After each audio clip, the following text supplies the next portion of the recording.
How CASB works, the complete request lifecycle.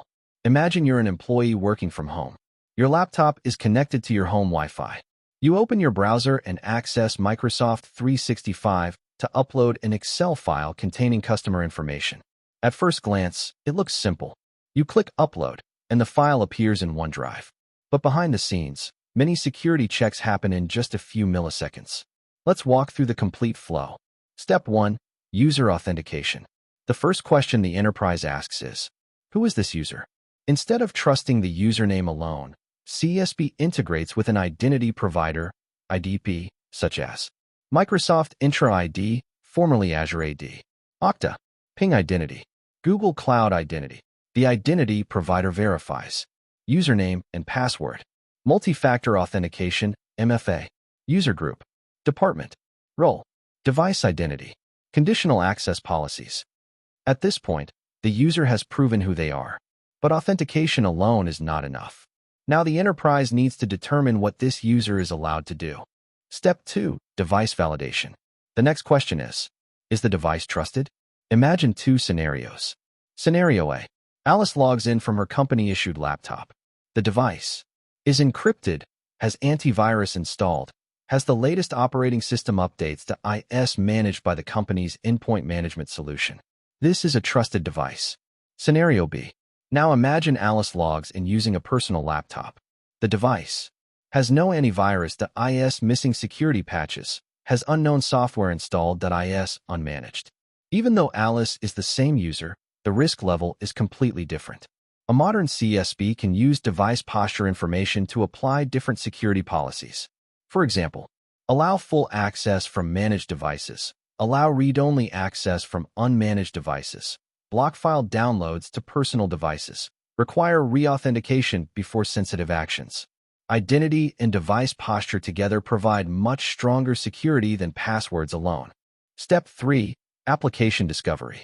Now CASB asks another important question. Which cloud application is being accessed? Is the user connecting to Microsoft 365, Salesforce, Google Workspace, ServiceNow, Dropbox, GitHub, AWS Management Console? CASB identifies the application and checks whether it is approved by IT restricted high-risk unknown shadow IT. This visibility is one of CASB's greatest strengths. Step 4. User activity analysis. Now CASB begins inspecting the actual user action. The user may be trying to upload a file, download a document, share a folder, delete files, create a public link, change permissions, export customer records, invite external users. Notice something important. A firewall generally sees encrypted HTTPS traffic. CASB understands the business activity taking place inside that encrypted session. That's a significant difference. Step 5. Content inspection. Now comes one of the most powerful capabilities of CASB. It inspects the content itself. Suppose Alice uploads an Excel spreadsheet. CASB scans the file and asks questions such as, does it contain customer names, credit card numbers, passport numbers, employee salary details, healthcare records, source code, intellectual property? This process is commonly integrated with data loss prevention, DLP, technologies. Instead of treating every file the same, CASB understands the sensitivity of the data.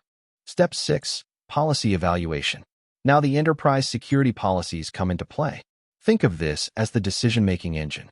The CASB evaluates questions like, is the user in the finance department? Is the upload destination approved? Is the device managed? Is the user working from a trusted country? Is the file classified as confidential? Is sharing allowed with external users? Is the application sanctioned by IT? Every organization defines its own policies based on business and compliance requirements. Step 7. Policy enforcement.